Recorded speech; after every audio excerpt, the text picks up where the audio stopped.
one's path ends others. Welcome. Today's doodle was based on the word decision, and for this peculiar one, we are coming back to the gunslinger and to some interesting and important choice that it seems to have made.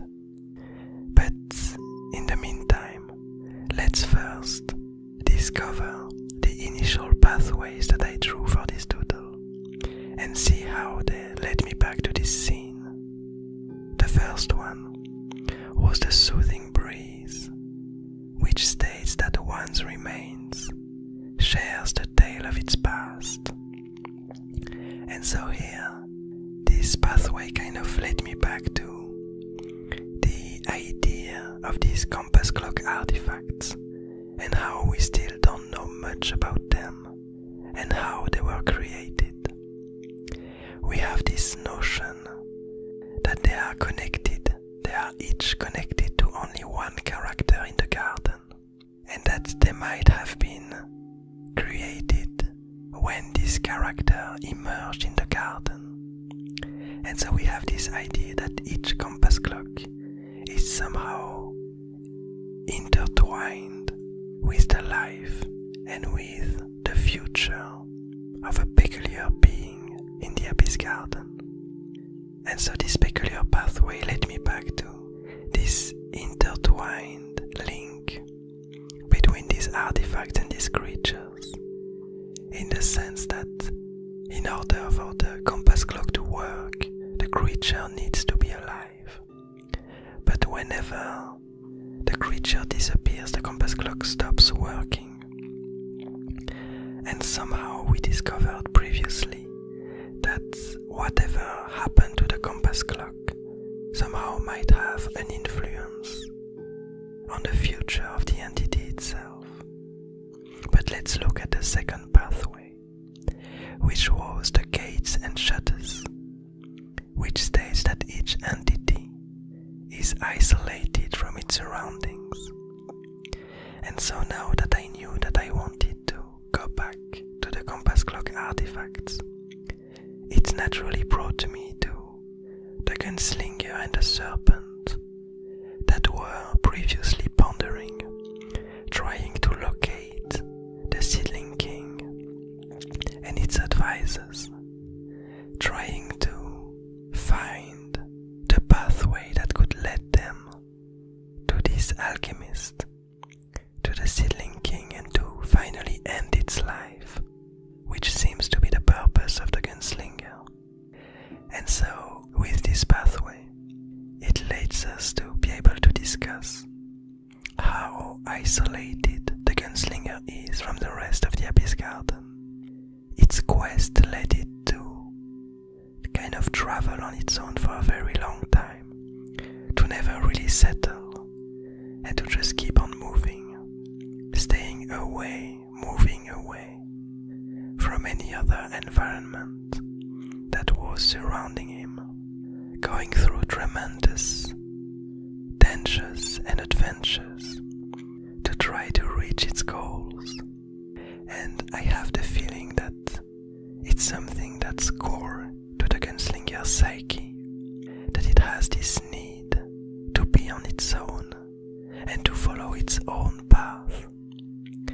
And so we discovered a few doodles ago that this tiny serpent that the gunslinger had mercy towards, that it allowed to survive and to travel with him, this new companion, was actually manipulated and was actually controlled by this old philosopher, this old seedling that somehow had a strong will to help the gunslinger in its endeavors and to lead to the end of the seedling king, because this old philosopher had been trapped by the seedling king, had been chained by this alchemist, and we theorized that it probably had a lot to do with the will of the gunslinger itself to end the life of the alchemist. And so we had all of these discussions about it. But now that I had this idea of going back to the compass clock, and that I drew this pathway, the gates and shutters, it kind of made me feel like probably the gunslinger didn't feel like the serpent was necessarily a companion to him, but more a means or a tool. And I have a feeling that last time, the last doodle in which we saw the gunslinger, something really important was happening in its mind, in which a few elements were connecting to each other, and a few realizations occurred in its mind. Realizations that will lead to the events that will unfold in this peculiar doodle. But let's first read the last pathway before we discuss these events. This last pathway is called the slow ascent, and it states that entities rely on each other to reach their goals. And here I was kind of left with a choice, which is quite interesting with this word of the day, because this last pathway kind of makes me feel like the gunslinger should rely on the serpent, and the serpent should rely on the gunslinger in order to reach their common goals. But linked to this word of the day, I felt like a choice had to be made, and instinctively I chose that the gates and shutters would have a higher impact on the scene than the slow ascent. And so what we see now is the gunslinger using its powers to make a huge decision that will change its pathway, that will change its path, and that will also change the path of the serpent and the old philosopher. A choice that will change the path of a lot of characters in the Abyss Garden. And so what we see is the gunslinger breaking apart the world around him, pushing its stick to the ground, and symbolically tearing apart the compass clock artifact that it was traveling with, tearing apart the serpent that became its companion, and once again tearing apart the black suns that seem to be so linked to its character and to its powers. And so, as we discovered in the past, when the alchemist tore down a compass clock in order to free the arbiter, now what we see is that the gunslinger is breaking apart the compass clock in order to isolate the alchemist from its advisors. And so that's quite an interesting choice, because we know that the gunslinger has been following the alchemist, the seedling, for a very long time, and he could only follow him because of this compass clock artifact. And now he made the choice to impact the alchemist and to tear him away from its advisors. And to be able to do that, the cost that the gunslinger had to pay is to break down this artifact and to now be unable to know the position of the alchemist. And so it's a very important choice in the lore of the Abyss Garden. Now the gunslinger is unable to know where the alchemist is. But in the meantime, now the alchemist will lose its advisors and might be way more easily reachable by other means, or its powers might be diminished. I guess we'll have to see what will happen in the future.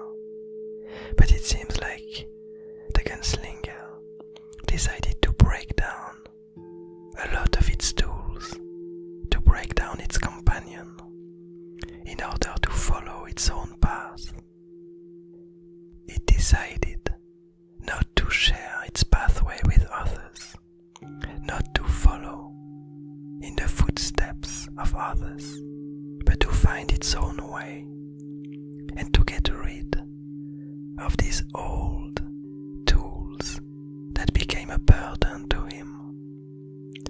And I really enjoyed this scene, and also I tried something a bit different here, because we've seen the gunslinger, anytime we've seen him it was always from the side, and so we've never really seen him from the front. And so for this peculiar scene I kind of wanted to have this, to try to have this big impact, and to have the gunslinger look at us from the front, face to face, and to have all of these symbols happening behind him, around him. And so I feel like I'm quite happy with the way I doodled it. I probably could do it better in the future, but for the moment I feel like I'm happy with how it turned out. I had a few trials beforehand. I'm not sure about the rocks underneath and how they cracked and broke from each other, but for most of the rest of the doodle I'm quite happy with it. Also it's unusual, but I try to not show all of the elements, like in order for us to be able to see the stick a bit better, I decided to hide a lot of the gunslinger behind it. And it's a lot of visual things that I'm not used to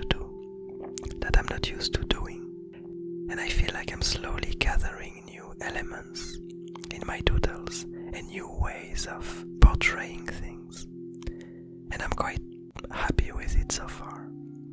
I guess we'll see how my doodles and my style evolves in the future. But anyway, in the meantime, I'd be quite curious to know what kind of story you would have imagined with these 3 pathways. How different the scene would have been if you were the one to make the decisions. I hope you're having a nice day, a nice evening, a nice morning, and I'll see you tomorrow.